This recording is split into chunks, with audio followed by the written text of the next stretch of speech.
भुनक्तु सह वीर्यं करवावहै तेजस्विनावधीतमस्तु मा विद्विषावहै।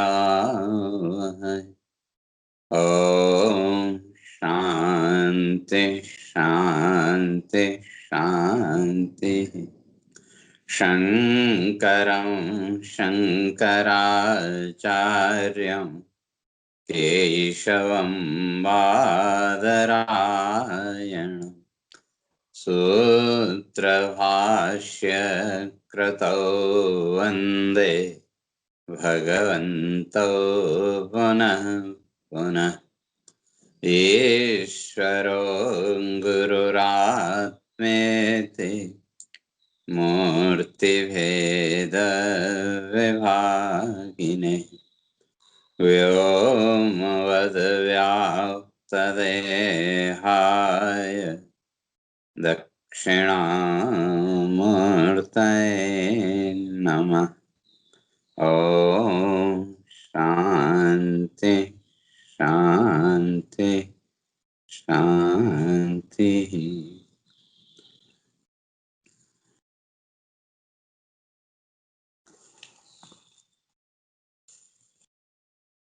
तो विचार चल रहा था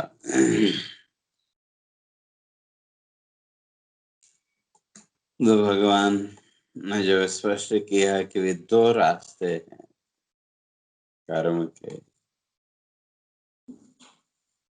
एक मोक्ष पथ कह लें या जो पहले स्पष्ट करके आए थे, निराशी निर्ममो भूत्वा युध्यस्व विगत ज्वर। इस संसार की आशा तृष्णा और चिंताओं से मुक्त होकर के अपने कर्तव्य कर्म को ईश्वरार्पण भाव से करना, और दूसरा फलाशक्ति से युक्त होकर के करना। तो फलाशक्ति से युक्त जो कर्म है वो इस संसार के बंधन में बांधेगा, और ईश्वरार्पण भाव से किया गया कर्म वो कर्म बंधन से मुक्त करेगा। तो तब यहाँ प्रश्न उठाता है, फिर संसार में लोग फिर इस ईश्वरीय सिद्धांत का पालन क्यों नहीं करते? हर प्राणी मोक्ष साधना में प्रवृत्त क्यों नहीं होता? तो तब उसका उत्तर देते हुए भगवान स्पष्ट करके आ रहे थे कि सदृशम चेष्टते स्वस्याः प्रकृतेः ज्ञानवान् अपि प्रकृतिम यान्ति भूतानि निग्रह किम करिष्यति।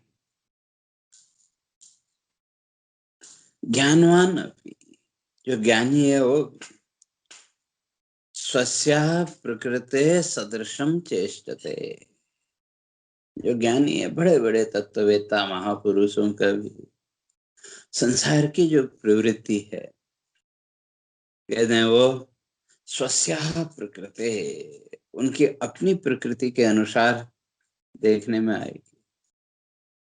और प्रकृति का अर्थ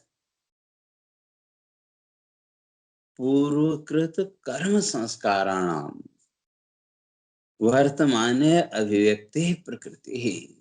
तो प्रकृति है क्या? प्रकृति माने स्वभाव। तो जिसको हम स्वभाव कहते हैं वो स्वभाव है क्या? पूर्व कृत कर्म संस्काराणाम, पूर्व जन्मों में किए गए जो कर्म संस्कार, उन कर्म संस्कारों का वर्तमाने अभिव्यक्ति ही, वर्तमान जीवन में उन कर्म संस्कारों का प्रकट होना, तो उसी का नाम स्वभाव। और वो जो कर्म संस्कार कैसे? सात्विक, राजस और तामस, इन तीन गुणों से युक्त जैसे कर्म संस्कार होंगे का प्राणी का स्वभाव भी उसी के अनुसार बने। और जो ज्ञानी है स्वस्या प्रकृति है, उसकी इस संसार में प्रवृत्ति जो है वो भी वो अपने उसी के अनुसार, उन्हीं संस्कारों के अनुसार उसकी प्रवृत्ति हो गई। और प्रकृति में यान्ति भूतानि, और इसी तरह से ये जितने भी भूत हैं, पंचभूत तो हैं, पृथ्वी, जल, तेज, वायु और आकाश, तो इनका भी अपना अपना स्वभाव है। और जो शरीर का निर्माण हुआ वो भी इन्हीं पांच भूतों के सत्व, रज और तमोगुण के द्वारा, देह, इंद्रियां, मन, बुद्धि, चित्त आदि जितने भी है। तो इसलिए ये जो शरीर आदि है, इसको भी इन पांच भूतों की तरह जड़ स्वभाव माना। मन, बुद्धि, इंद्रिय आदि सब अपने आप में जड़ स्वभाव है, लेकिन आत्मा की चेतनता से ये चेतन से प्रतीत होते हैं। तो इसलिए कहते हैं प्रकृति में यान्ति भूतानि, इसलिए इन भूतों में भी अपना अपना स्वभाव है। इसलिए निग्रह किम करिष्यति, तुम किसका निग्रह कर लोगे, किसको रोक लोगे? क्योंकि आपकी जो शरीर की इंद्रियां हैं, ज्ञान इंद्रियां, कर्म इंद्रियां, ये भी इन पांच भूतों से निर्मित है। इसलिए पंचदशीकार ने इस बात को स्पष्ट किया, शास्त्रकारों ने भी स्पष्ट किया। प्रकृति का जो तमोगुण है, माया भगवती का, वो जो तमोगुण है, उस तमोगुण के द्वारा भोग्य भोगाश्रयोद्भव है, भोग्य पदार्थ, अर्थात जीवन में सुख दुख आदि भोग के जो आश्रय पदार्थ हैं भौतिक जगत के, कहते इन सारे पदार्थों का निर्माण, या यूं कह लें कि सारा दृश्य प्रपंच जो कुछ भी दिख रहा है, सारे के सारे दृश्य माया भगवती के उसी तमोगुण के द्वारा निर्माण, या इन पांचों भूतों का जो तमोगुण है, उस तमोगुण के द्वारा पदार्थों का निर्माण। और ये जो पांचों भूत हैं, इन पांचों भूतों के सत्वगुण, एक एक भूत के सत्वगुण से वह एक एक ज्ञानेंद्रिय का निर्माण हुआ। और जब इन पांचों भूतों के सत्वगुण को इकट्ठा कर दिया, मिला दिया, तो उसके द्वारा मन बुद्धि, उसके द्वारा मन और बुद्धि का निर्माण।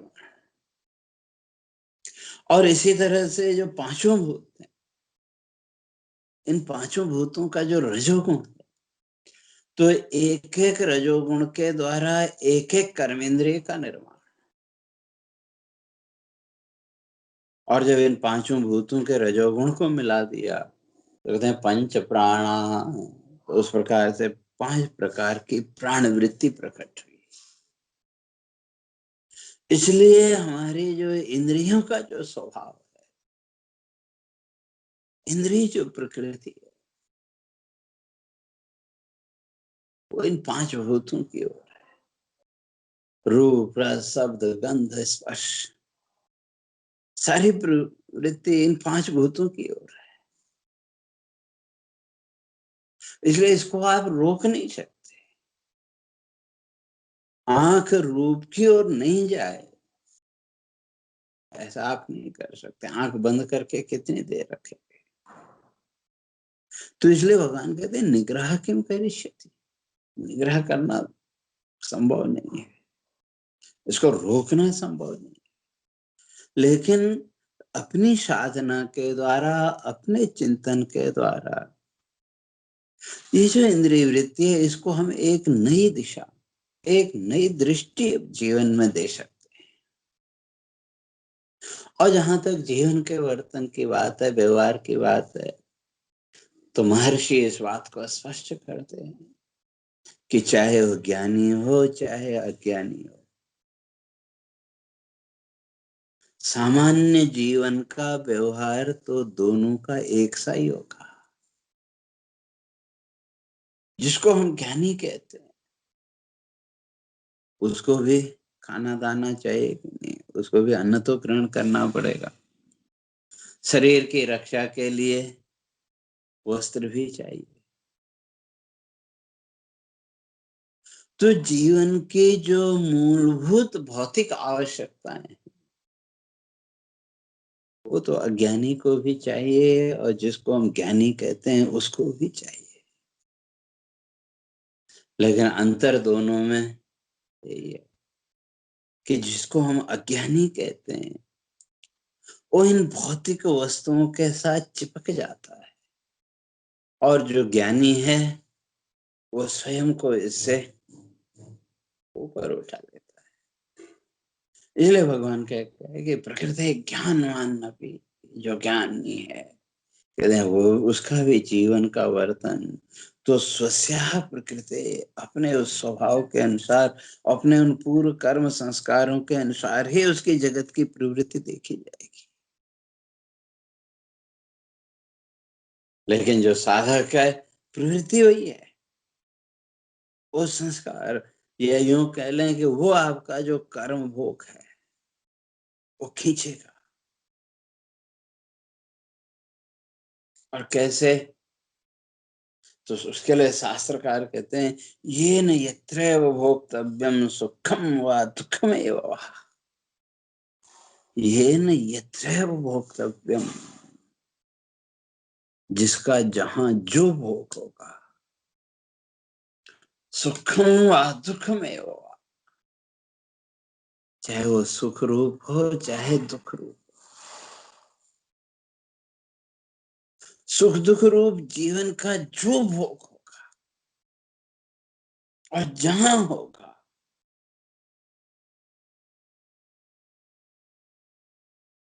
बलात् दैवेन नीयते, आपका वो जो प्रारब्ध है, कहते हैं बलात् जबरदस्ती वो आपको वहां खींच के ले जाएगा, चाहे ज्ञानी हो चाहे अज्ञानी हो। और कैसे? जैसे पशु को आप रस्सी से बांध के खींच के ले जाते हैं, ऐसे ही वो जो प्रारब्ध का भोग है जहां भी जिसका हो वो वहां उसको खींच के ले जाए। और उसमें यह है कि स्वेच्छा अनिच्छा परेच्छा इन तीनों को भी साथ में ले लेना। अपनी इच्छा से गए, दूसरे की इच्छा से गए, या अनिच्छा से गए, जैसे भी, लेकिन वो प्रारब्ध आपको वहां खींच के ले जाएगा। तो इसलिए जो ज्ञानी है उसकी भी सामान्य जीवन की जो प्रवृत्ति है वो तो सामान्य व्यक्ति की तरह ही देखने में आई। तो तब प्रश्न उठा कि जब वो स्वाभाविक वृत्ति है और जो आत्म स्वभाव, तो अब यहाँ दो स्वभाव, एक माया का स्वभाव, माया भगवती प्रकृति इस अर्थ में आ जाओ, और एक आत्मा का स्वभाव। जो आत्मा का स्वभाव है वो सच्चिदानंदम, सत्य चित और आनंद रूप, उस आत्मा का स्वभाव है। और जड़ स्वभाव था ये प्रकृति का, माया का स्वभाव है जड़ता। तो ये सच्चिदानंदम ब्रह्म लक्षणम, कहते हैं जो ब्रह्म तत्व है वो जो आत्मा है वो तो कैसा सच्चिदानंदम, सच्चित और सतम सत्यम, और सत्य का त्रिकालाबाधित तत्व, जिसका तीनों कालों में बाध न हो, चेतनता और आनंद रूपता। तो ये आत्मा का स्वभाव है, आनंद रूपता प्रसन्नता वो आत्मा का स्वभाव है। और जो माया भगवती है प्रकृति है उसका स्वभाव जड़ात्मकम, वो जड़ स्वरूप है। तो तब ऐसी अवस्था में यहाँ प्रश्न कोई क्या है, तो ये आत्मा का जो स्वरूप है वो आनंद रूप है, तो फिर ये सारा संसार उस आनंद रूपता के और आगे क्यों नहीं बढ़ता? और आनंदात्मक स्वरूप में सारे संसार की प्रवृत्ति क्यों नहीं होती? और जब वो संसार में, संसार के सारे प्राणियों की उस आनंद रूपता में प्रवृत्ति जिस दिन होते, उस दिन ये सारे शास्त्र, सारी साधनाएं, और जहां तक आत्मा की आनंद रूपता है, उसके लिए शायद एक दिन पहले मैंने उदाहरण दिया था कि जीवन के व्यवहार में अगर हम देखें, इस संसार में हर एक प्राणी को आप प्रसन्न देखना चाहते हैं कि नहीं? आप जहाँ राग द्वेष आदि हो वहां की बात है, लेकिन एक सामान्यतया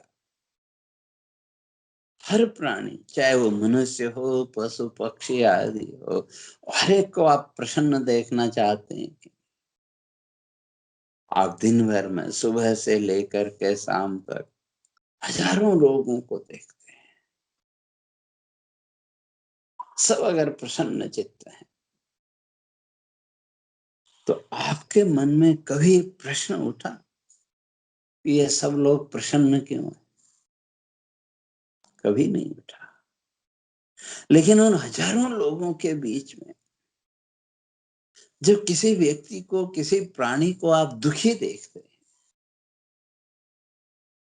तो आपके चित्त के अंदर, आपके मन के अंदर एक उद्वेलन प्रकट होता है कि ये क्यों दुखी है।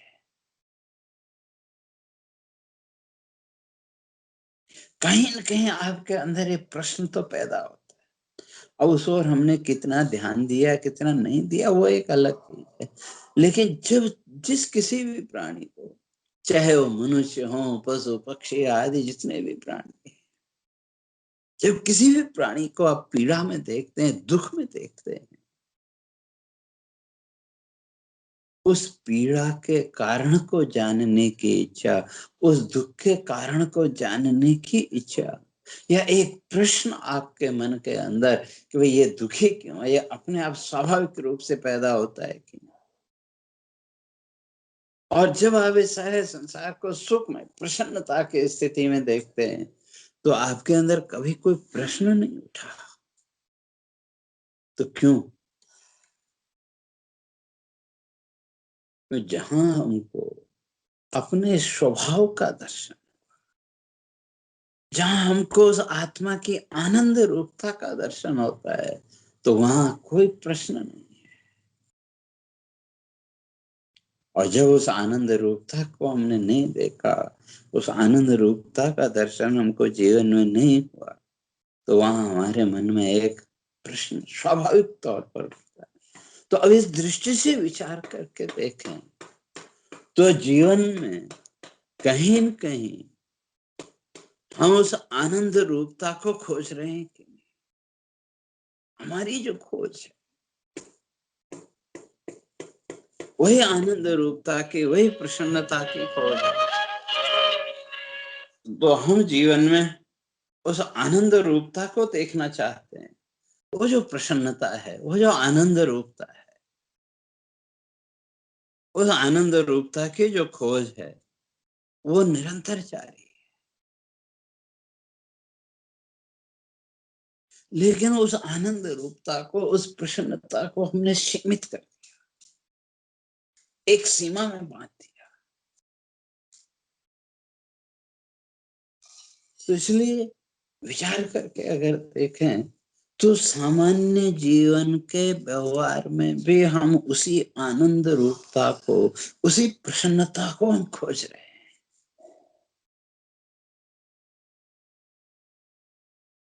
लेकिन उसको हमने एक दायरे में सीमित कर दिया।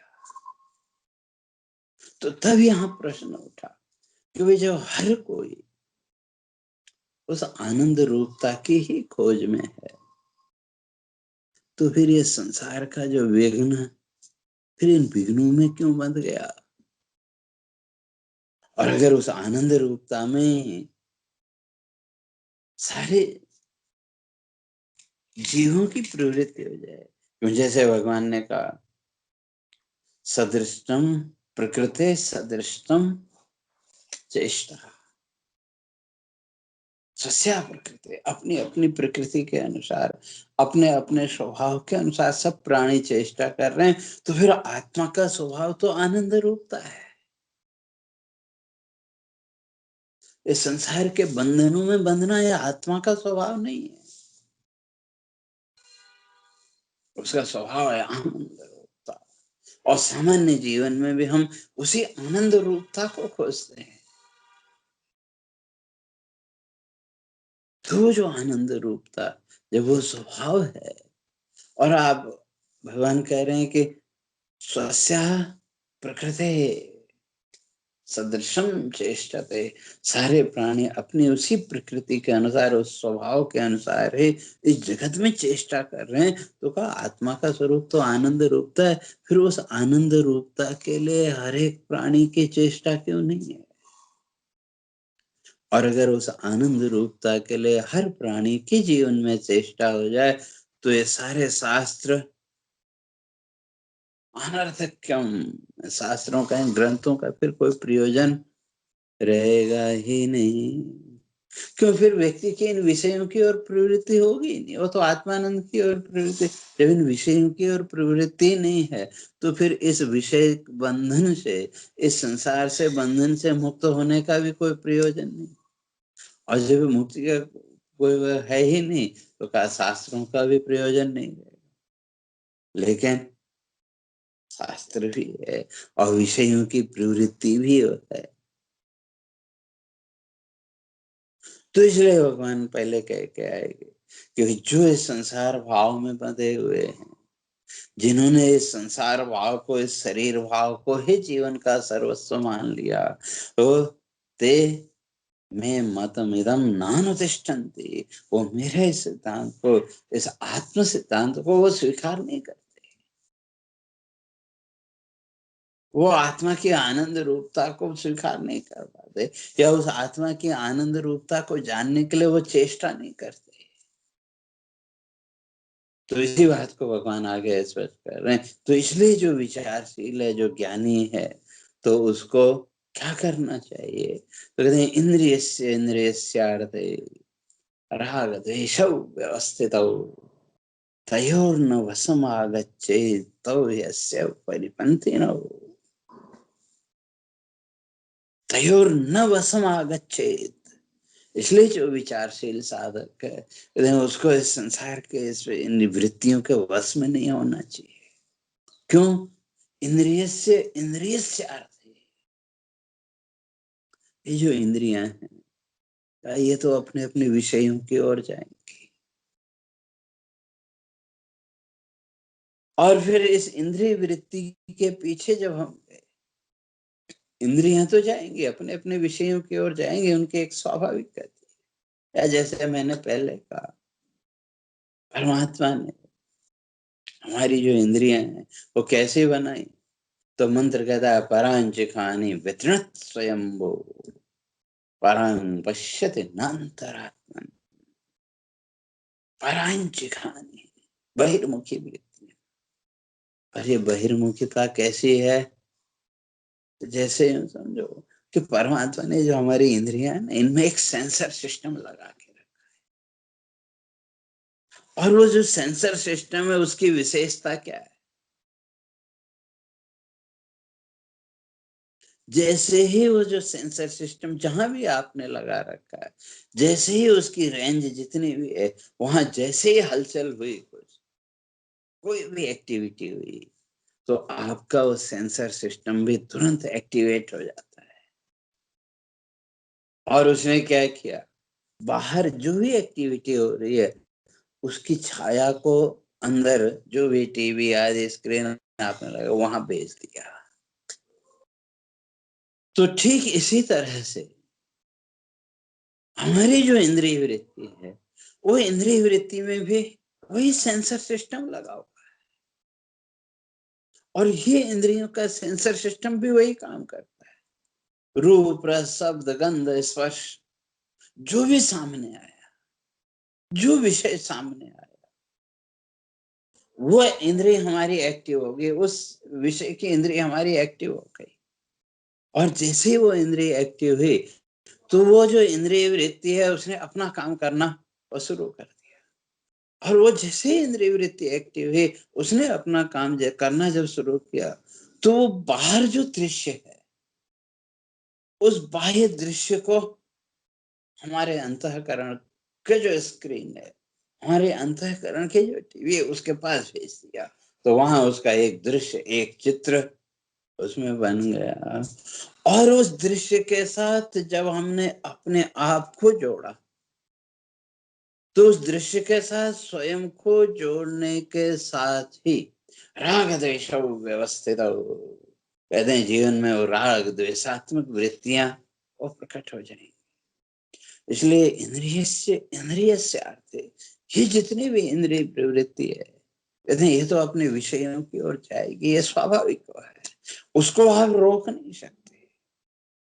लेकिन तयोर्न वसम आगच्छे, इसलिए आप उसके अधीन मत हो। क्यों? हेतौ हि अस्य परिबंधिनी, हेतु, ये जो वृत्तियां, ये जो इंद्रिय वृत्तियां, ये जो संसार की ओर इंद्रिय वृत्ति का प्रवाह है, अस्य साधकस्य, जो साधक है, जो उस आत्म साधना की ओर आगे बढ़ना चाहता है, जो उस आनंद स्वरूपता तक पहुंचना चाहता है, उसके लिए ये क्या है? परिपंथी न हो, ये विघ्न रूप है। ये संसार वृत्तियां, इन संसार वृत्तियों के अधीन हो जाना, तो ये आपकी साधना में विघ्न रूप बन जाएगा। और जहां तक विघ्नों की बात है, महर्षि पतंजलि ने साधना में 14 विघ्न बताए। साधना के पथ में उसमें 14 प्रकार के विघ्न जीवन में आएंगे। और वेदांत की प्रक्रिया में 4 प्रकार के विघ्न, लय, विक्षेप, कषाय और रसास्वाद, ये 4 विघ्न है। और जब साधक विघ्न चतुष्टय राहित्येन, इन 4 विघ्नों से जब मुक्त हो गया, निवात दीपवत् चित्तम समाधि विधीयते, तो तब उसका जो चित्त है वो कैसा हो जाएगा? निवात दीपवत्। लेकिन उस स्थिति तक, मन की उस स्थिति तक पहुंचने के लिए ये 4 विघ्न है, लय, विक्षेप, कषाय और रसास्वाद, इनसे ऊपर उठना पड़ेगा। वैसे तो महर्षि पतंजलि ने 14 विघ्न बताए, व्याधिस्थ्यान, संशय, प्रमाद, आलस्य, निद्रा, भ्रांति, विरति, भ्रांति, अलब्ध भूमिकत्व, अनवस्थितत्व, ये 9 मुख्य विघ्न। और इसके साथ कहते 5 इसके सहयोगी भी है, विक्षेप सह। तो ये 14 प्रकार के विघ्न योग प्रक्रिया में माने गए, और वेदांत की प्रक्रिया में 4 विघ्न माने गए। तो ये सब विघ्न कब आते हैं? जब इंद्रिय से आते, इंद्रिय अपना काम करेगी, वो अपने विषय की और उसकी प्रवृत्ति होगी। लेकिन अगर उसके अधीन हमने स्वयं को कर लिया, तो शास्त्रकार कहते हैं कि फिर तो ये विघ्न आ जाएंगे जीवन में। इसलिए अगर उस आनंद रूपता तक पहुंचना है, तो उसके लिए इन विघ्नों से अपने आप को दूर करना पड़ेगा। इसलिए आत्मधर्म का पालन, जो आत्मधर्म, उसका पालन हमको और करना पड़ेगा, अर्थात आत्मचिंतन। तो इसलिए भगवान आगे कहेंगे, श्रेयान स्वधर्म, श्रेयं स्वधर्म विगुणः परधर्मास्वनुष्ठिता स्वधर्मे निधनम श्रेय परधर्मो भयावह। इसलिए स्वधर्मे निधनम श्रेय, इस आत्म साधना करते करते मृत्यु को प्राप्त हो जाना वो श्रेयस्कर है। माया धर्म संसार धर्म का पालन करने की अपेक्षा आत्म साधना या आत्म धर्म का पालन करना वो श्रेयस्कर है। तो कैसे? तो इन सब बातों की चर्चा क्रमशः आगे करेंगे। हरि ओम। पूर्णमदः पूर्णमिदं पूर्णात् पूर्णमुदच्यते पूर्णस्य पूर्णमादाय पूर्णमेवावशिष्यते। ओम शांति शांति शांति। शंकरं शंकराचार्यं केशवं बादरायणं सूत्रभाष्य कृतौ वन्दे भगवन्तौ पुनः पुनः।